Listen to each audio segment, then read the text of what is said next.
The stars looked different from the observation deck of the Grand Palace. Had seen them from Earth, from the cargo ships that carried him across the galaxy, and from the military stations where he trained. But here, floating above the purple clouds of planet, the stars seemed closer. They seemed alive. Was not supposed to be on the observation deck. He was supposed to be standing at his post near the eastern corridor, watching for threats that never came. But his shift had ended 10 minutes ago, and he needed a moment to breathe. The palace was too large, too beautiful, and too strange for a human like him. He was 26 years old. He had grown up in a small town in Korea on a planet that most aliens considered primitive. Earth had only joined the Galactic Alliance 15 years ago, and humans were still treated like children who had just learned to walk. They were given simple jobs: guard duty, cleaning, maintenance, nothing important. Did not complain. He was grateful for the opportunity.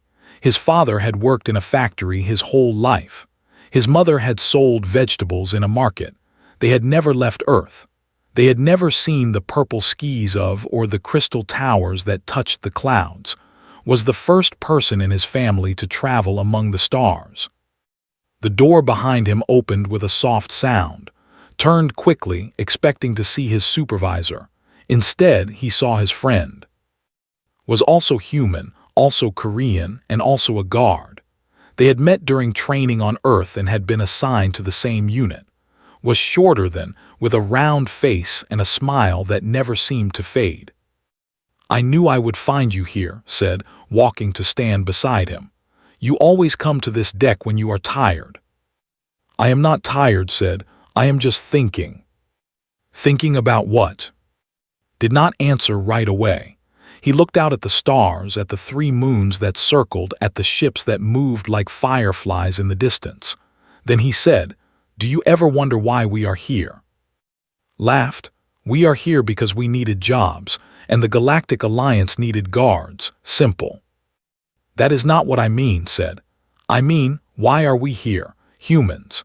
In this galaxy full of beings who can live for 1,000 years, who can move objects with their minds, who can travel faster than light without ships. What is the point of us?" Was quiet for a moment, then he shrugged. "Maybe there is no point, maybe we are just here, and that is enough." Wanted to believe that, but some nights like this one, he felt very small. He felt like a single grain of sand on an endless beach.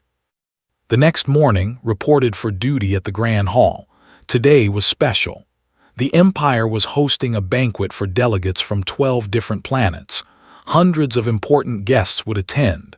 Security was tight. Was assigned to stand near the main entrance. His job was simple: watch the guests, report anything suspicious. Do not speak unless spoken to. Do not make eye contact with royalty. He put on his uniform, a dark blue suit with silver buttons.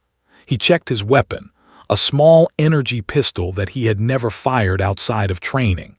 He looked at himself in the mirror and saw a young man with tired eyes and nervous hands. "You look fine," said from behind him. "Stop worrying." "I am not worrying," lied. The banquet began at sunset. The Grand Hall filled with beings from across the galaxy. Saw the tall, thin with their 4 arms. He saw the whose bodies were made of living crystal. He saw the who floated above the ground like ghosts. Each species was more impressive than the last. And then he saw her. Princess of the Empire entered the hall, and everything else seemed to disappear. She was tall, with silver hair that flowed like water down her back.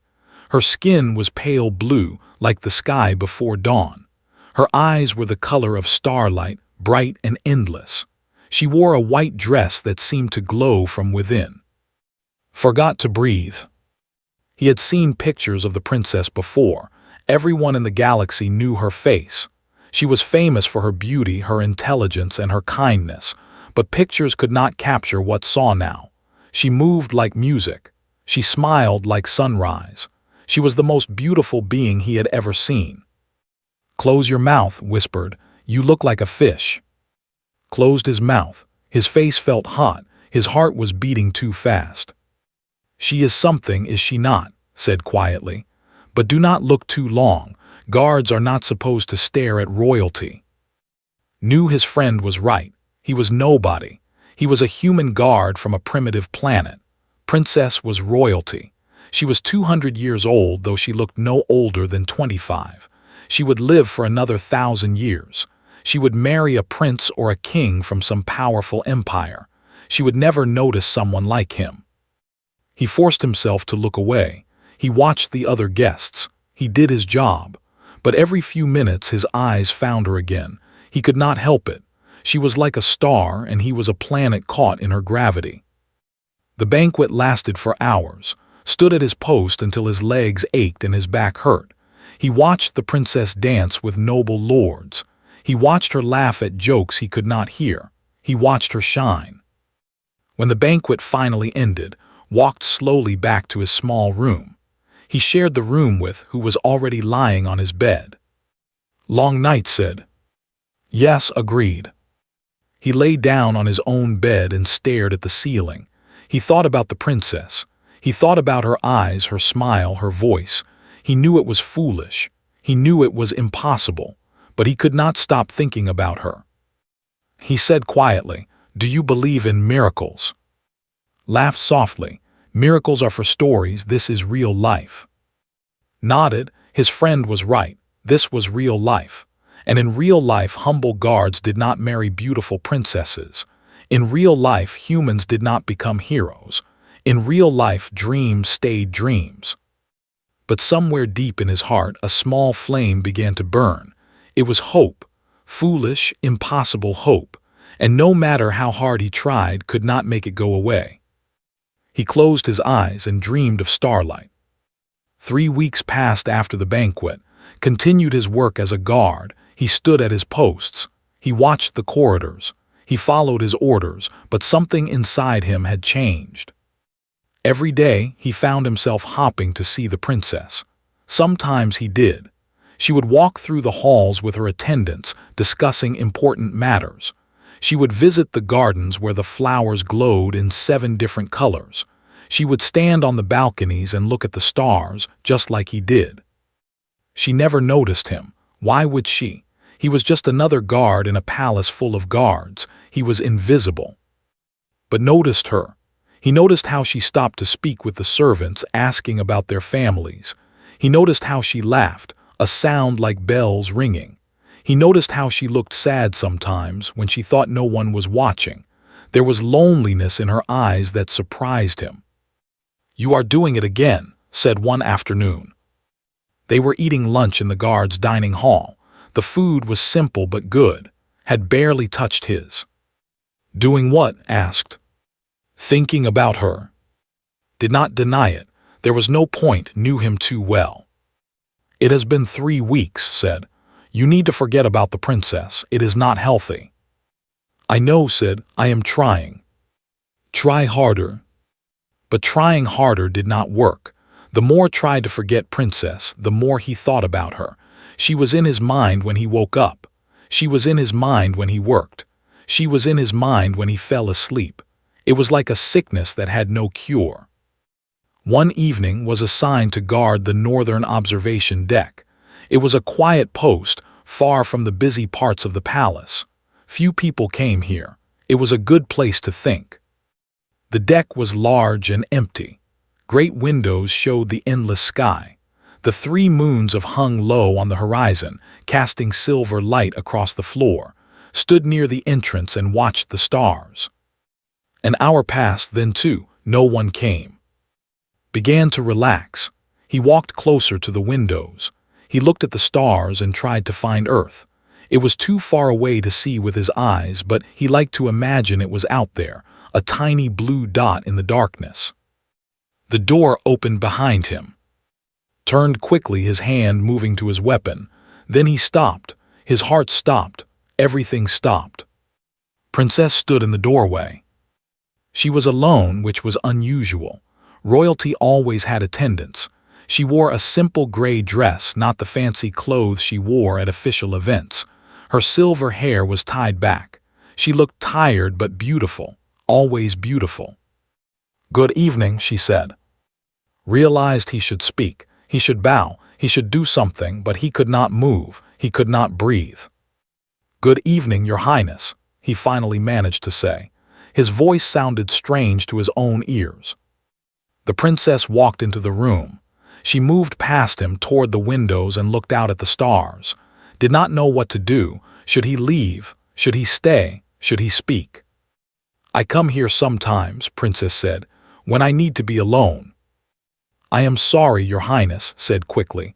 "I did not mean to disturb you. I can leave." "No," she said, "stay. It is nice to have company." Stayed. He stood a few steps behind her, keeping a respectful distance. His heart was beating so loud he was sure she could hear it. For a long time, neither of them spoke. They just looked at the stars together. The silence was not uncomfortable. It was peaceful. "Do you know why I like this place?" the princess asked. "No, Your Highness." "Because from here I can see everything. All the stars, all the possibilities, but I cannot reach any of them." She paused. "I am a princess. I have everything, but I have nothing that is mine." Did not know what to say. He had never heard a princess speak like this. He had always imagined that royalty was happy. They had wealth, power, beauty. What more could they want? "I am sorry, Your Highness," he said. "That sounds lonely." Princess turned to look at him. Her silver eyes studied his face, felt like she was looking into his soul. "You are human," she said, "from Earth." "Yes, Your Highness." "I have heard that humans feel things very deeply. Love, sadness, joy, is that true?" "I think so, Your Highness. We do not live as long as other species, so maybe we feel everything more strongly because we have less time." The princess nodded slowly. "That is beautiful," she said, "and sad." She turned back to the stars, watched her profile against the light of the moons. She was so close. If he reached out, he could touch her, but of course he would never do that. He was a guard. She was a princess. There was a universe between them. "What is your name?" she asked. "Your Highness." She repeated. The way she said his name made it sound like music. "Thank you for talking with me. Most people only tell me what they think I want to hear, but you were honest." "I would never lie to you, Your Highness." She smiled. It was a small smile, but it was real, felt his heart swell. "Good night," she said. Then she walked to the door and was gone. Stood alone on the observation deck. His legs were shaking. His hands were shaking. Everything was shaking. He had just spoken to Princess. She had asked his name. She had smiled at him. He needed to tell someone. He needed to tell. He found his friend in their room, reading a book on his tablet. "You will not believe what happened," said. He told everything. The observation deck, the princess, the conversation, listened without interrupting. When finished, put down his tablet and looked at him with serious eyes. "This is dangerous," said. "I know. She is a princess. You are a guard. If anyone finds out you have feelings for her, you will be sent away, or worse." "I know," said again, "but I cannot help how I feel." Sighed. "You are my friend, my best friend. I do not want to see you get hurt." "I will be careful." But was not careful. The next week he returned to the northern observation deck every evening. He told himself he was just doing his job, but he knew the truth. He was hopping to see her again. On the fourth night his hope was rewarded. Princess came to the deck again. They talked for an hour about stars, about Earth, about dreams. She asked him questions about human life. He answered honestly. This happened again and again. Every few nights she would come and they would talk. Learned that she loved music but was not allowed to play instruments because it was considered common. He learned that she had never eaten food with her hands because royalty always used special tools. He learned that she had never had a real friend. One night they stood together by the window, closer than they had ever been before. Could smell her perfume. It was like flowers from another world. "I should not come here anymore," the princess said quietly. "People are starting to notice." His heart sank. "I understand, Your Highness. But I do not want to stop." She looked at him with those starlight eyes. "You make me feel real." Did not think, he did not plan. The words came out before he could stop them. "I wish I could wed her," he said softly, not to her, but to himself, to the stars, to the universe that seemed so unfair. But he forgot one thing.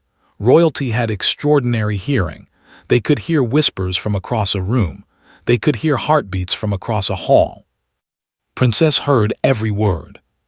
She turned slowly. Her eyes were wide, felt his blood turn to ice. He had made a terrible mistake. He had ruined everything. Then she spoke. "I accept," she said. And everything changed. Was sure he had not heard correctly. His mind was playing tricks on him. The princess could not have said what he thought she said. "Your Highness," he whispered. Princess stepped closer. The moonlight made her silver hair glow. Her eyes were bright with something could not name. Was it hope? Was it madness? Was it love? "I said I accept," she repeated. Her voice was steady. "You wish to wed me, I accept your proposal." But I am just a guard," stammered. "I am human, I am nobody." "You are not nobody to me." Felt dizzy. The room was spinning. He reached out to steady himself on the window frame. This could not be real. This could not be happening.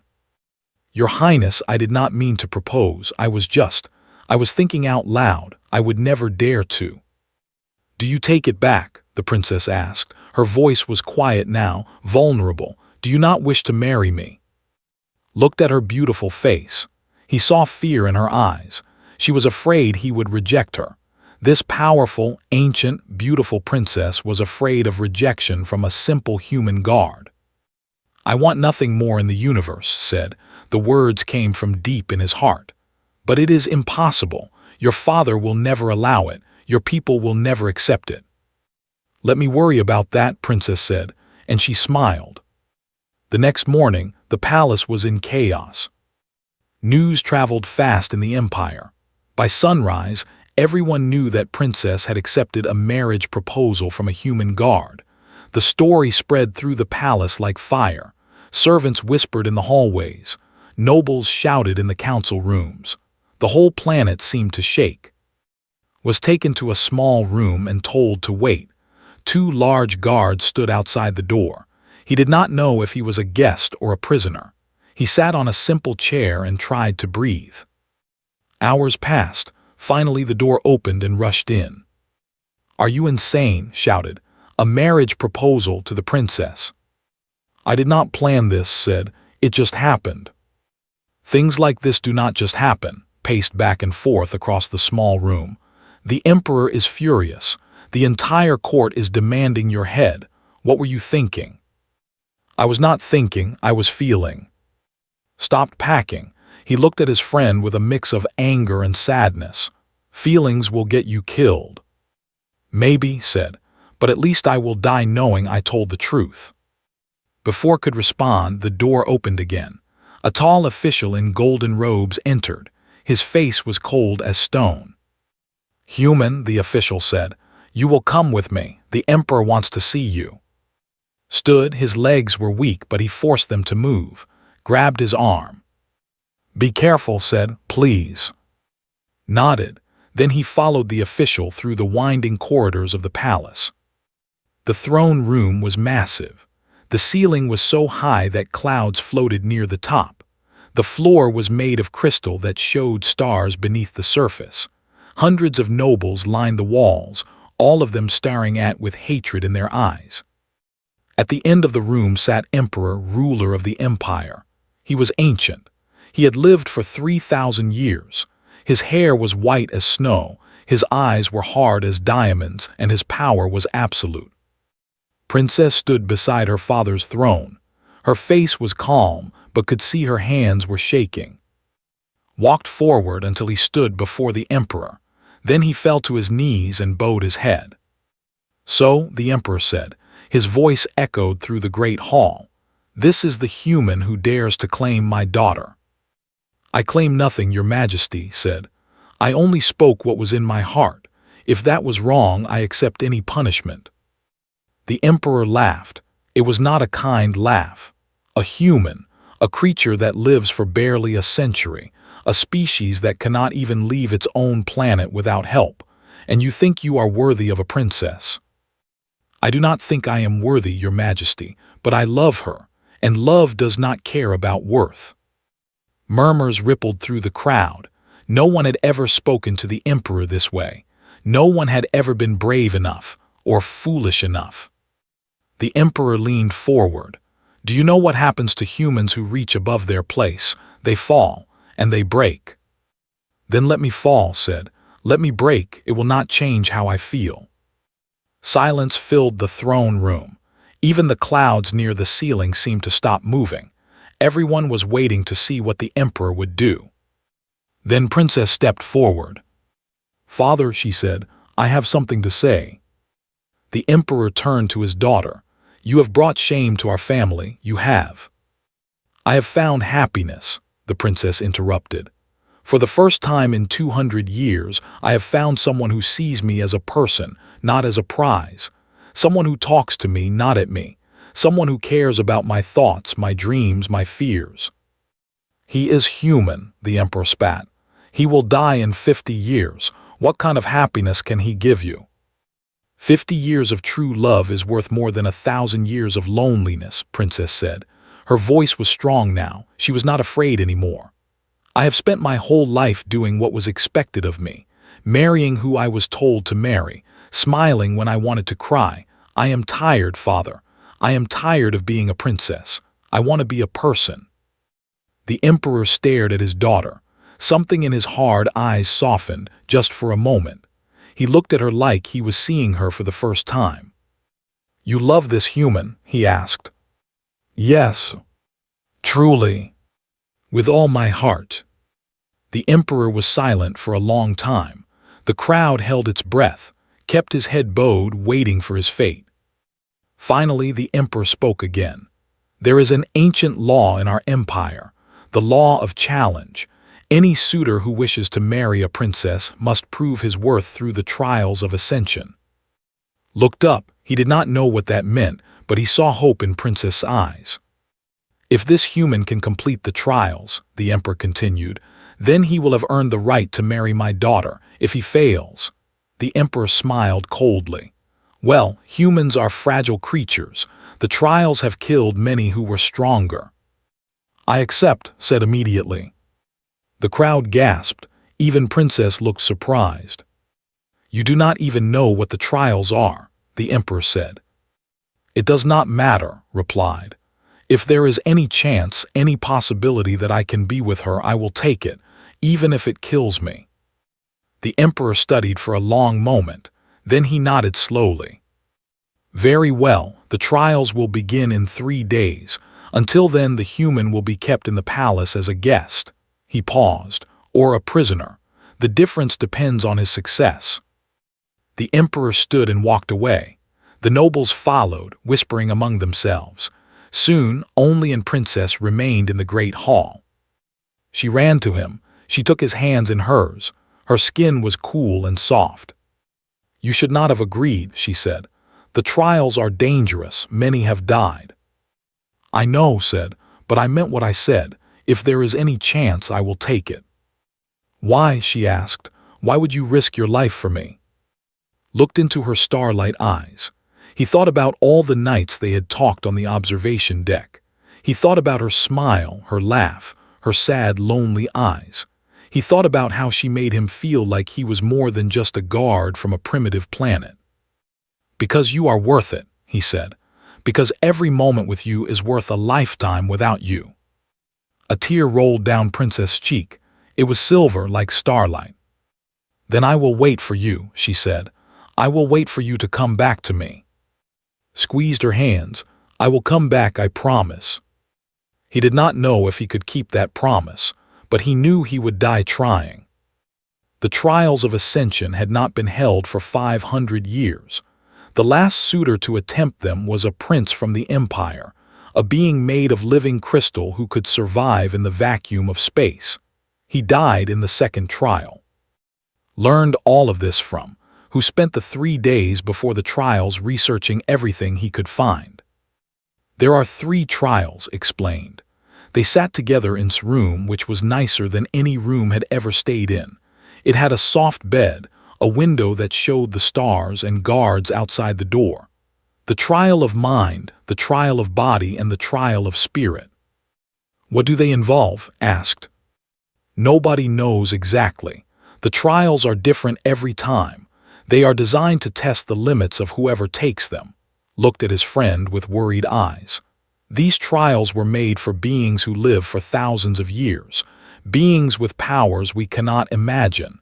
How can a human compete with that? I do not know, admitted, but I have to try. Why? Grabs shoulders. Why do you have to try? You could leave, you could go back to Earth, you could live a normal life. A normal life without her is not a life I want to live. Sighed and let go. You really love her that much? Yes. Then I will help you, stood up. I cannot take the trials for you, but I can help you prepare. We have 3 days, let us use them. For the next 3 days and train together. They ran through the palace corridors until their legs burned. They practiced puzzles and riddles to sharpen mind. They talked about strategy, about survival, about never giving up. On the night before the trials, Princess came to see. The guards let her in. Even they could see the love in her eyes. I brought you something, she said. She held out a small silver chain with a glowing stone at the end.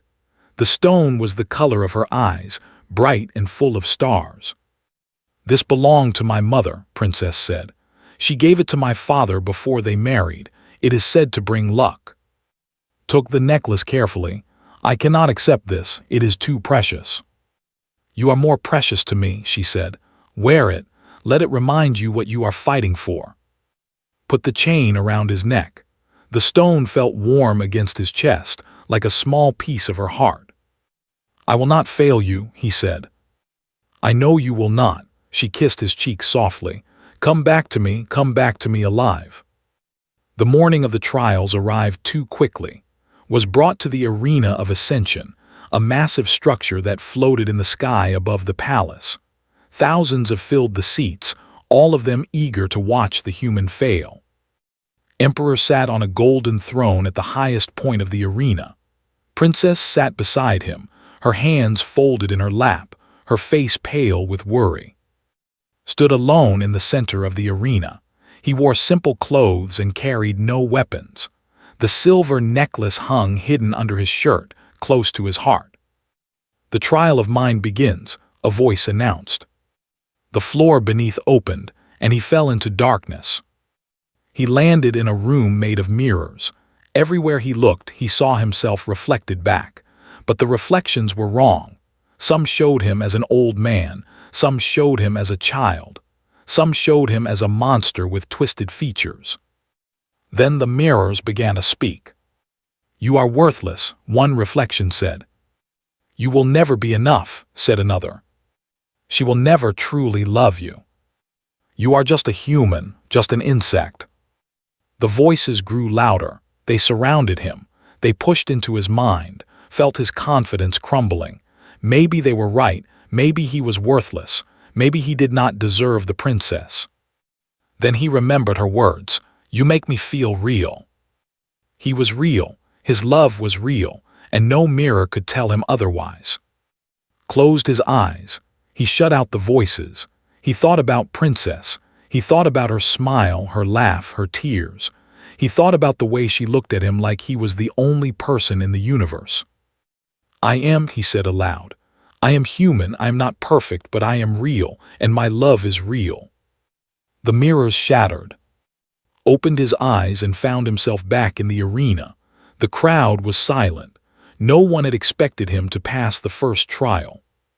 The trial of body begins, the voice announced. This time the arena floor transformed into a mountain. It rose up and up, reaching toward the sky. The peak was hidden by clouds and lightning. Climb, the voice said. Reach the top before the sun sets. Looked up at the impossible mountain. The rock was sharp. The wind was cold. The height was dizzying. Any other species would use their powers to help them. that could climb with their 4 arms, that could reshape their bodies, that could simply float. But had no powers. He only had his hands, his feet, and his will. He began to climb. The first hour was not bad, found handholds and footholds. He pulled himself up slowly but steadily. The crowd watched with growing interest. The second hour was harder. The rocks became sharper. They cut his hands. Blood dripped down his fingers. The wind grew stronger, trying to throw him off the mountain. The third hour was torture. His muscles screamed. His lungs burned. Every part of him wanted to give up. He looked down and saw how far he had come. He looked up and saw how far he still had to go. "I cannot do this," he whispered. Then he felt the warmth of the necklace against his chest. He remembered Princess's face. He remembered her kiss on his cheek. He remembered her voice saying, "Come back to me alive." He kept climbing. The sun was setting when pulled himself over the final edge. He collapsed on the peak, gasping for breath. His hands were bleeding. His body was broken, but he had made it. The crowd cheered. Even the nobles who hated him could not deny what they had seen. A human with no powers, no advantages, no help, had climbed a mountain that had killed aliens far stronger than him. "The trial of spirit begins," the voice announced. Struggled to his feet. He could barely stand. He could barely see, but he was not done yet. The mountain disappeared and found himself in a dark room. In the center of the room was a table. On the table was a knife. Across from him stood a figure. It looked exactly like Princess. Same silver hair, same starlight eyes, same beautiful face. "This is your final trial," the voice said. "Before you stands an illusion of the princess. To prove your love, you must destroy it. You must show that you love the real princess, not just her image." Picked up the knife. His hand was shaking. The illusion looked so real. It smiled at him with smile. It spoke with its voice. The illusion said, "Do you really love me, or do you love what you think I am?" Stared at the figure. This was the test. Not just to destroy an illusion, but to prove that his love was true. That he loved Princess for who she was, not what she looked like. He thought about all their conversations on the observation deck. He thought about her loneliness, her dreams, her fears. He did not love her because she was beautiful. He loved her because she was real, because she was honest, because she saw him when no one else did. "I love the woman who talked to me about stars," said. "I love the woman who asked about human feelings. I love the woman who wanted to be a person instead of a princess." He raised the knife. "You are not her. You are just a picture, and a picture can never replace the truth." He brought the knife down. The illusion shattered like glass. The room filled with light. Had passed all 3 trials. When opened his eyes, he was back in the arena. The crowd was on their feet. Some were cheering. Some were crying. Some simply stared in disbelief. A human had done what no alien had done in 500 years. Emperor sat frozen on his throne. His ancient face showed an emotion that few had ever seen there before: surprise. Princess broke free from her attendants and ran across the arena floor. She did not care about dignity or tradition. She did not care about what the nobles would say. She only cared about reaching him. Caught her in his arms. He was weak. He was bleeding. He could barely stand.